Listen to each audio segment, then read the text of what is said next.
Hello everyone. Primary open angle glaucoma, जिसको कि silent thief of site कहते हैं। क्यों कहते हैं अभी आपको कुछ देर में पता चल जाएगा। देखो, प्राइमरी में इसको क्यों कहते हैं, क्योंकि ये किसी भी सिस्टमिक या फिर ऑकुलर डिजीज से एसोसिएटेड नहीं होता है, इसलिए इसको प्राइमरी कहते हैं।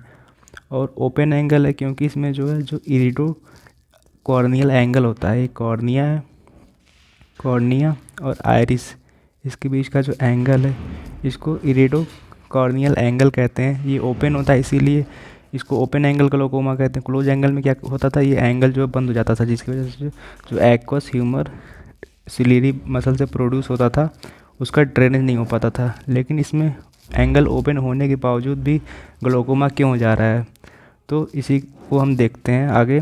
देखो, जो सिलियरी बॉडी से एक्वस ह्यूमर प्रोड्यूस होता है और ये पोस्टीरियर चैम्बर में जाता है। उसके बाद तुम्हारा प्यूपिल से होते हुए एंटीरियर चैम्बर में जाता है और फिर ट्रैबेकुलर मेसवर्क, जो एक जैसे कि चाय की छन्नी की तरह एक जाली नुमा स्ट्रक्चर होता है जिसके द्वारा ये निकलता है। अगर इसको आप बनाएं तो ये कुछ ऐसा स्ट्रक्चर होता है जिसके द्वारा ट्रैबेकुलर मेसवर्क एक्वस फ्लूइड जो है निकलता है। और ये फिर कहाँ जाता है, फिर इसके पीछे आपको मिलेगा एक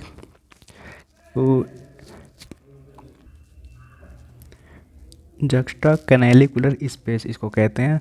और इसके पीछे ही होता है तुम्हारा स्क्लेम्स कैनाल, और स्क्लेम्स कैनाल फिर ये ओपन होता है तुम्हारा एक्वस वेन में, और यहाँ से फिर एक्स्ट्रा ऑकुलर या फिर ऑप्थेलिक वेन में चला जाता है एक्वस ह्यूमर। लेकिन जब ये तुम्हारा जो ट्रैबेकुलर मेसवर्क है, इसके बीच का जो स्पेस अगर ये नैरोइंग होने लगे, ये जो है और पतला होने लगे, या फिर इसमें कह सकते हैं एमॉर्फस मटेरियल का डिपोजिशन होने लगे, या फिर फॉरेन बॉडी या डिब्रीज का डिपोजिशन होने लगे, तो उससे क्या होगा, जो तुम्हारा एक्वस ह्यूमर प्रोड्यूस हो रहा है उसका ड्रेनेज नहीं हो पाएगा, जिसकी वजह से तुम्हारा इंट्रा ऑकुलर प्रेशर आई में इंक्रीज होने लगेगा। या फिर क्या कह सकते हो, जो तुम्हारा जक्स्टा कैनालिकुलर स्पेस है, जक्स्टा कैनालिकुलर स्पेस है, अगर इसमें भी जो है ऑब्स्ट्रक्शन हो जाए तब भी जो है जो एक्वस ह्यूमर उसका ड्रेनेज नहीं हो पाएगा। या फिर जो स्क्लेम्स कैनाल अगर इसका अपोजिशन हो जाए, अपोजिशन ऑफ स्क्लेम्स कैनाल हो जाए, तो भी तुम्हारा एक्वस ह्यूमर ड्रेन नहीं हो पाएगा, जिसकी वजह से एंगल ओपन होते हुए भी जो है इंट्राऑकुलर प्रेशर इंक्रीज करने लगेगा। फिर ये प्रेशर क्या करेगा, बाहर की तरफ लगाएगा, कॉर्निया की तरफ, और ये लेंस पे भी प्रेशर लगाएगा, लेंस पे भी प्रेशर लगाएगा, जिसकी वजह से क्या होगा, लेंस के प्रेशर लगने से विट्रस ह्यूमर यहाँ पे तुम्हारा जो प्रेजेंट है वो प्रेशर लगाएगा तुम्हारा कहाँ पे, रेटिना पे प्रेशर लगाएगा, जिसकी वजह से तुम्हारा जो ऑप्टिक डिस्क है, ऑप्टिक डिस्क नॉर्मली ऐसे होता है, लेकिन जब ज़्यादा प्रेशर लगने की वजह से ये पीछे की तरफ मूव करने लगता है, तो इसी को कहते हैं इसको कहते हैं ऑप्टिक डिस्क कपिंग कहते हैं इसको। वो ऑप्टिक डिस्क में क्योंकि ये तुम्हारा न्यूरॉन से सप्लाई होता है, तो न्यूरॉन डैमेज होने की वजह से क्या होता है, फिर धीरे धीरे करते करते विजन तुम्हारा लॉस होने लगेगा। तुम्हारा जो ऑप्टिक डिस्क है वो तुम्हारा ऐसे ही स्ट्रक्चर होता है डिस्क शेप। इसमें एक तुम्हारा होता है एक कप होता है, और जो उसके पेरीफेरी का एरिया है, जैसे कि कोई पहिया होता है, उसमें बीच में क्या होती है, स्पेस होता है, और एक टायर होता है। तो जो टायर नुमा एरिया दिख रहा है इसको कहते हैं न्यूरो रेटाइनल रिम कहते हैं। तो जो कप है, कप 30% होता है ऑप्टिक डिस्क का, और जो न्यूरो रेटाइनल रिम है वो 70% होता है। तो जो नॉर्मल कप डिस्क का अगर हम रेशियो लेंगे कप का, और जो न्यूरो रेटाइनल रिम का रेशियो लेंगे, तो नॉर्मली 0.3 से 0.6 के बीच में होता है नॉर्मल। लेकिन अगर ये 0.7 से ज़्यादा होने लगे तो यही केस होता है कि सर ग्लोकोमा का, तो ग्लोकोमा के केस में यही होता है। तो देखो, इस कप से क्या होता है, कप से तो तुम्हारा ब्लड वेसल इससे पास होता है, लेकिन ये जो न्यूरो रेटाइनल रिम है इससे तुम्हारा पास होता है ऑप्टिक नर्व के न्यूरॉन पास होते हैं। एक न्यूरॉन में जनरली 1.2, एक ऑप्टिक नर्व में 1.2 मिलियन न्यूरॉन होते हैं। तो ये क्या होता है, धीरे धीरे बढ़ने लगता है। जब भी प्रेशर जैसे जैसे अगर इसको ट्रीट ना किया जाए, तो जैसे जैसे एक्वस ह्यूमर बढ़ेगा, ये प्रेशर पीछे लगाएगा लेंस पे, फिर ये प्रेशर किस पे लगाता है तुम्हारा ऑप्टिक डिस्क पे। तो जैसे जैसे प्रेशर बढ़ने, जैसे जैसे टाइम पीरियड बढ़ेगा, तो ये क्या होता है, ये जो कप है इसका साइज़ भी बढ़ने लगता है, और ये धीरे धीरे करते करते क्या होती है, नर्व को डैमेज करने लगती है। देखो, पहले ये बहुत छोटा था, लेकिन ये धीरे धीरे करते करते बढ़ने लगता है। जैसे जैसे जो फ्लूइड बढ़ेगा, प्रेशर जितना ज़्यादा बढ़ता रहेगा, उस वैसे ही करते करते ये भी बढ़ने लगता है। और एक टाइम ऐसा आता है जब ये जो तुम्हारा जो कप है ये पूरे ऑप्टिक डिस्क को कवर कर लेता है। मतलब जो तुम्हारा आप कप है वो ऑप्टिक डिस्क के बराबर ही हो जाता है, मतलब रेशियो तुम्हारा हो जाता है 1। इसी को कहते हैं गोवा, या फिर क्या कह सकते हैं ग्लूकोमेटस, ग्लूकोमेटस ऑप्टिक एट्रॉफी। इसी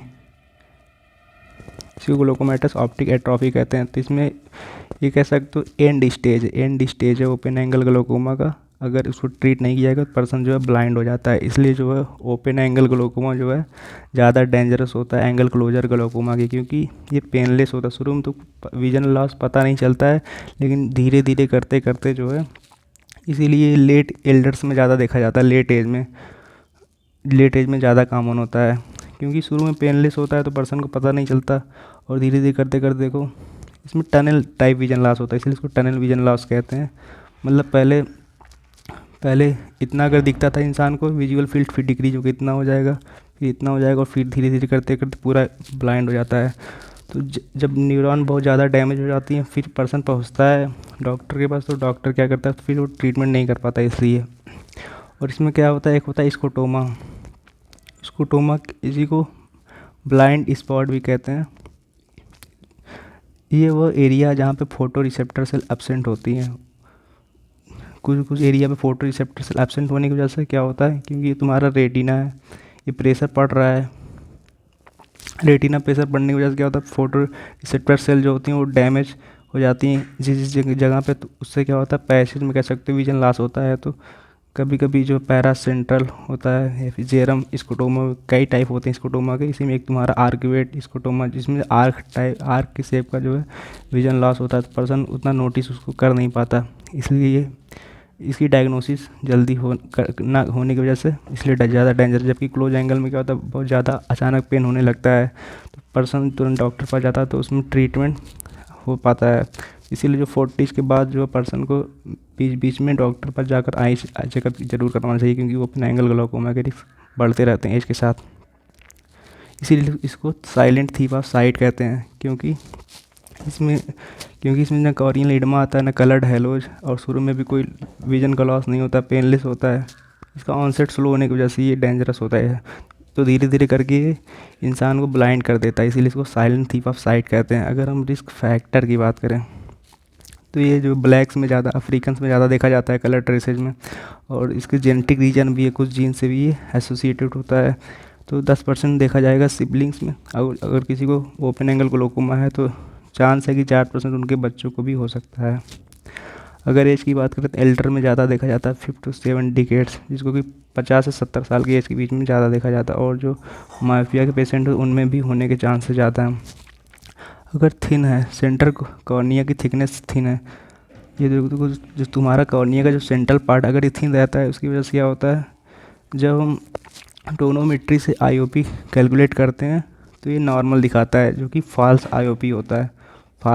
इसकी वजह से हमको लगता है कि जो है आईओपी नॉर्मल है, लेकिन वो नॉर्मल नहीं है, क्योंकि थिन होने की वजह से जो है उसको ज़्यादा स्पेस मिल जा रहा है, इससे इंट्राओकुलर प्रेशर कम आ रहा है। तो डायग्नोसिस ना होने की वजह से ग्लोकोमा होने का खतरा इसमें बढ़ जाता है।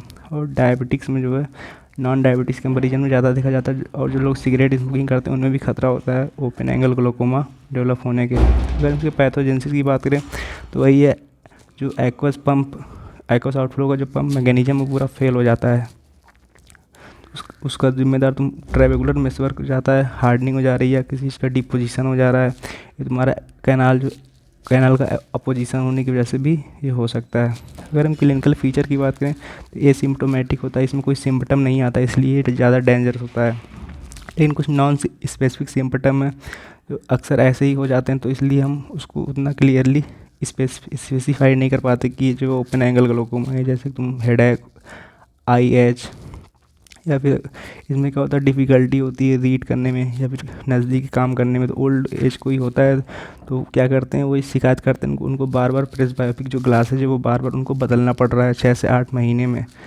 और जो इसमें डार्क एडाप्टेशन टाइम भी क्या हो जाता है, डिले हो जाता है। बस बाकी स्कोटोमा भी मैंने बताया।